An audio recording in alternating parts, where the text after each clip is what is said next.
Hello, welcome back to my channel. This is Dev. Today we're gonna learn very interesting topic, idioms, right? আমি আমার আগের লেসনগুলোতে বলেছি যে idioms হচ্ছে খুব গুরুত্বপূর্ণ অংশ যখন আপনি ইংরেজিতে কথা বলতে যাবেন, কারণ নেটিভ স্পিকার তারা ফ্রেজাল ভার্ব, idiomatic expression এগুলো দিয়ে থাকে। সো আমরা যদি এগুলো শিখতে পারি তাহলে কিন্তু আমরা দ্রুতই তাদের কথা যেমন বুঝতে পারবো এবং তাদের মতো করে কথা বলতে পারবো। So let's get started. First one, be on the mend. Be on the mend এর মিনিং হচ্ছে road to recovery, right? সুস্থ হওয়ার পথে। আমরা কিন্তু অনেকে জিজ্ঞেস করি যে ধরুন আপনার কোনো ফ্রেন্ড যদি অসুস্থ থাকে, জিজ্ঞেস করি what about him? Now, what about his condition? এখন তার অবস্থা কেমন, right? So আমরা তখন বলতে পারি Jason, he's on the mend now.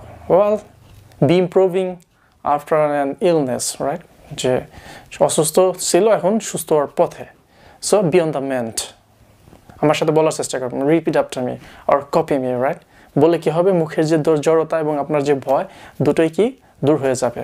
Second one, এটা আমরা মনে হয় জানি, bolt from the blow, right? এর মিনিং হচ্ছে বিনা বেগে বজ্রপাত অথবা হঠাৎ কোনো কিছু যেটা আপনি চাইতেছেন না বাট সেই খবরটা। সো বিনা বেগে বজ্রপাত, something happen unexpectedly. For example, his sudden death came as a bolt from the blow, যে তার হঠাৎ মৃত্যু কি তাদের কাছে কিভাবে এসেছিল, বিনা মেঘে বজ্রপাত, কারণ তারা সেটা কি প্রত্যাশা করেনি। নাম্বার 3, পাস দ্য বাক। এক্সেলেন্ট ওয়ান, এটা শেখার চেষ্টা করুন। পাস দ্য বাক এর মিনিং হচ্ছে অন্যের ঘাড়ে দোষ চাপিয়ে দেওয়া। হয়তো বা দোষটা আপনার, আপনি ভুল করছেন বাট অন্যের ঘাড়ে চাপিয়ে দেওয়া। সো পাসিং দ্য বাক or giving the blames to others, right? For instance, this is your mistake, don't try to pass the buck to others. এটা তোমার বা আপনার ভুল, অন্যের ঘাড়ে সেই ভুলটা চাপিয়ে দেওয়ার চেষ্টা কখনো করবেন না। That's not a good idea, you know. So ভুল হলে সরি বলবেন, সবকিছু সমাধান হয়ে যাবে, right? So pass the buck, অন্যের ঘাড়ে দোষ চাপিয়ে দেওয়া। Number 4, out of hand. Out of hand এর মিনিং হচ্ছে out of control, নিয়ন্ত্রণের বাইরে চলে যাওয়া। For example, we must deal with the situation before it gets out of control or out of hand. Right? So we must deal with the situation before it gets out of hand. মানে আপনার হাতের নাগালের বাইরে চলে যাওয়া। So that means নিয়ন্ত্রণ হারিয়ে ফেলা। So spill the beans. Spill the beans এর মিনিং হচ্ছে গোপন কোনো কিছু প্রকাশ করা। For example, disclose a secret or reveal something. Alright? So spill the beans অথবা আপনি বলতে পারেন spill the tea. For example, it's time to one of you to spill the beans who broke my glass. দেখেন বাসায় কিন্তু অনেক ধরনের ঘটনা, ছোটোখাটো ঘটনা ঘটে থাকে, যে কেউ কোনো গ্লাস ভেঙে ফেলে। বাসায় যদি ছোট বেবি থাকে তারা কিন্তু ভেঙে ফেলে বাট বলতে চায় না। তখন আপনি বলতে পারেন যে it's time to one of you, যে এখন তোমাদের মধ্যে একজনকে বলতে হবে বা গোপন প্রকাশ করতে হবে যে কে আমার গ্লাস অথবা যে চশমাটা কে ভেঙেছে। Spill the beans, right? Number 6, part and parcel. Part and parcel হচ্ছে ভেরি ইম্পর্ট্যান্ট, রাইট? অবিচ্ছেদ্য অংশ অথবা অপরিহার্য, যেটা ছাড়া আপনি কোনো কিছু কল্পনা করতে পারবেন না, রাইট? উদাহরণের মাধ্যমে এটা আরও ক্লিয়ার হবে। For example, struggle is the part and parcel of our life.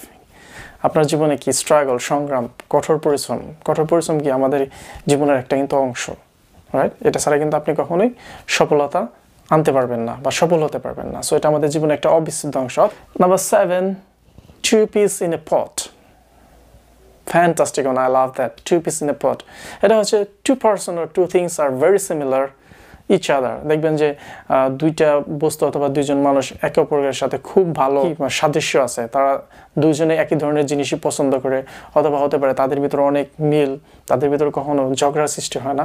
তখন আমরা বলতে পারি, তাদেরকে বর্ণনা করতে পারি কিভাবে, 2 peas in a pot. For example, my brother and I are like 2 peas in a pot. যে আমি এবং আমার ভাই হচ্ছে আমরা like 2 piece in a pot. 2 piece হচ্ছে দুইটা পিস একটা পাত্রের মধ্যে রাখা হয়, রাইট? যে তারা সবসময় ক্লোজ থাকে এবং একজন আরেকজনের সাথে কখনো ঝগড়া হয় না এবং তাদের ইন্টারেস্টটাও একই ধরনের। Thank you very much. Let's have a quick recap what you have learned today so far. Be on the mend, সুস্থর পথে। Bolt from the blow, right? বিনা মেঘে বজ্রপাত অথবা সম্পূর্ণ অপ্রত্যাশিত। পাস দ্য বাক, অন্যের উপর দোষ চাপিয়ে দেওয়া। আউট অফ হ্যান্ড, নিয়ন্ত্রণের বাইরে চলে যাওয়া।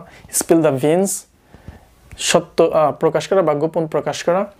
পার্ট অ্যান্ড পার্সেল, অবিচ্ছেদ্য অংশ বা অপরিহার্য।